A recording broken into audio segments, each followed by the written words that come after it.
is now my deepest honor and incredible pleasure to introduce the very next president of the AIGA, Ms. Debbie Millman.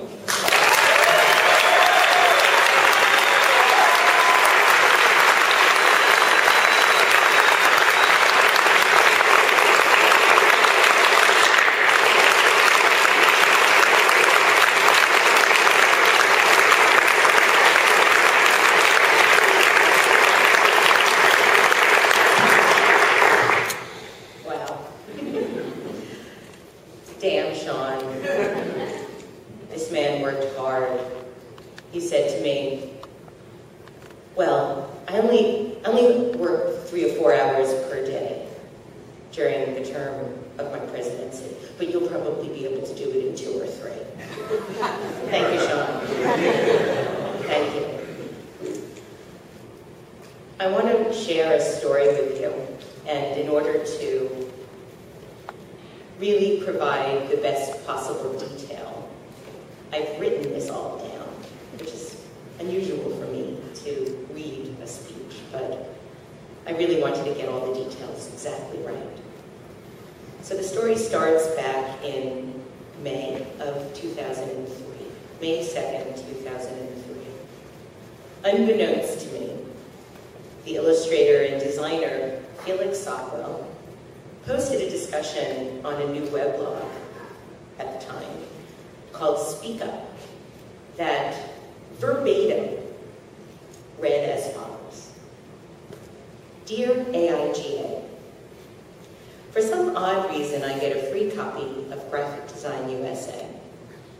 If you're familiar with it, you know what it is, the equivalent of a high school yearbook packed with photos of designers and bulky paper pads.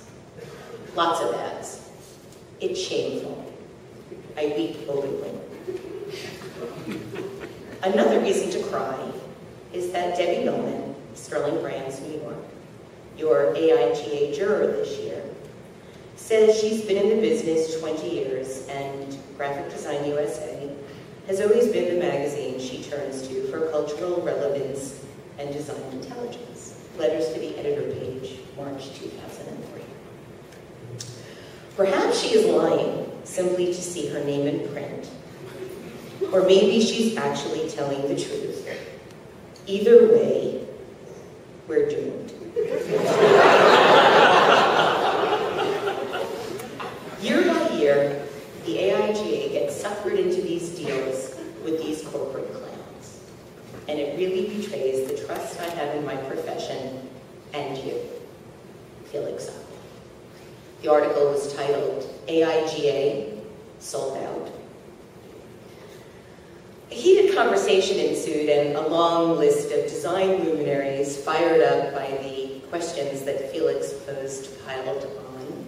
In an attempt to make sense of the conundrum, John Bielenberg offered the possibility that I wasn't really invited to judge the competition, but instead was a last-minute substitution for someone else who had canceled. Tan Lee proceeded to get into a fight with Felix for what he considered to be illogical assumptions, but referred to me as a she-devil in the process. Not content with the level of discourse, Speak Up founder Armin Vint called 2 of the logos designed by my firm, the Burger King logo and the Star Wars logo, a pair of turds.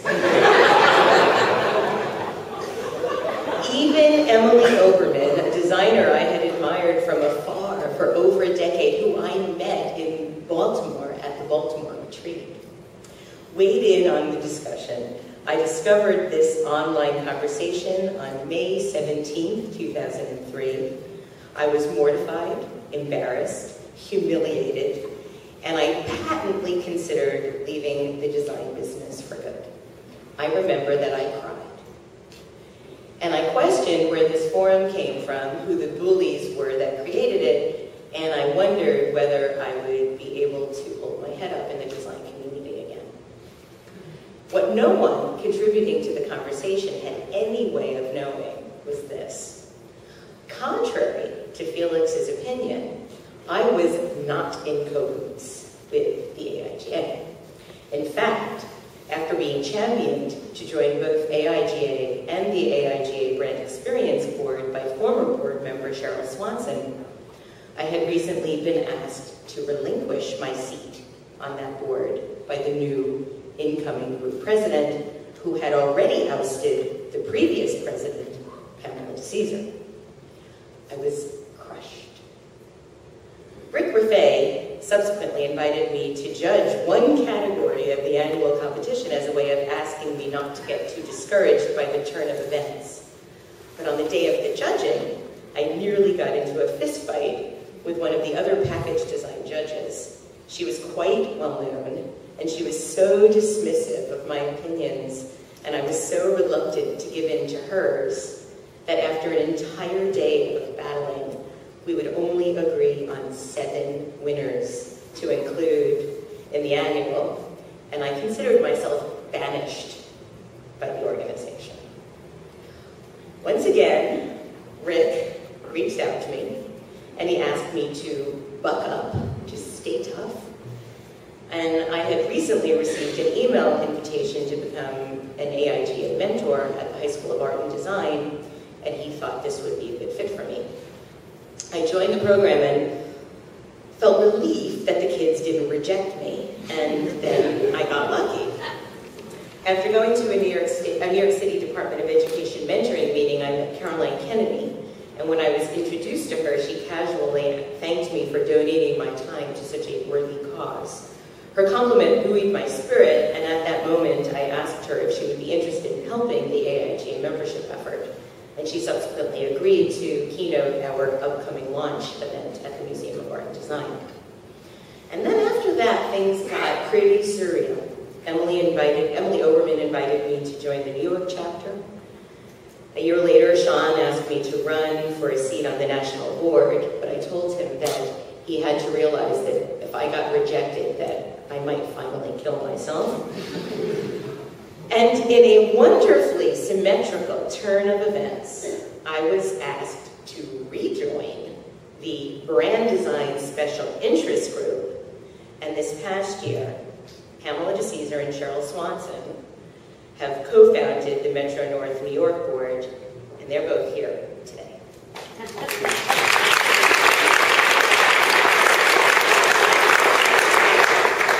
The last 3 years have been joyous. The student I mentored graduated and went on to get a scholarship at the School of Visual Arts. I have visited over 30 chapters, including San Francisco, San Diego, St. Louis, Raleigh, Baltimore, Indianapolis, Jacksonville, Minnesota, Philadelphia, Nashville, Atlanta, Charlotte, Cincinnati, Cleveland, Boston, Denver, Iowa, Orlando, Santa Fe, Dallas, DC, Columbus, Kansas City, and Nebraska. I even spoke about the AIGA in Serbia. I have made countless friends, and I have had the most fulfilling and exciting time of my life. And I really want to thank everybody on the board for their love and support, especially Sean. I could not have done this without you. And especially Denise and Rick. Rick, thanks for hanging in there with me, man. I mean, who would have thought? We sat 10 years ago and I was crying in my soup about ever being able to do anything. You've never stopped believing in me, and I really look forward to the future with this organization and these incredible people. And one thing Rick asked me to think about when the vote for the incoming board was ratified by the membership was what my legacy was going to be. And I have been obsessed about this. Pam knows for sure. I've been thinking about it and thinking about it. And there have been legacies about diversity and activism and what could mine be, what could mine be. And I had all sorts of words that didn't make any sense and things that I felt sounded, that were interesting philosophically but sounded terribly from a positioning standpoint. And even today in the board meeting, I talked about it very sheepishly because I didn't know exactly what I was talking about. And life can be very difficult when you don't know what you're talking about. But I think I've come upon it. And I think that what I would like to stand for in this incredible opportunity that I have is connectivity. I feel that after everything that I've heard in the meetings over the last 2 days, 2.5 days. It's about being able to be there for each other, being able to communicate with each other, supporting each other on a local level, socially, intellectually, culturally, nationally, even globally. So I look forward to connecting with you all. I look forward to helping us all connect with each other in more profound and meaningful ways. And I truly, truly look forward to serving you all in this organization over the next 2 years. So thank you very much.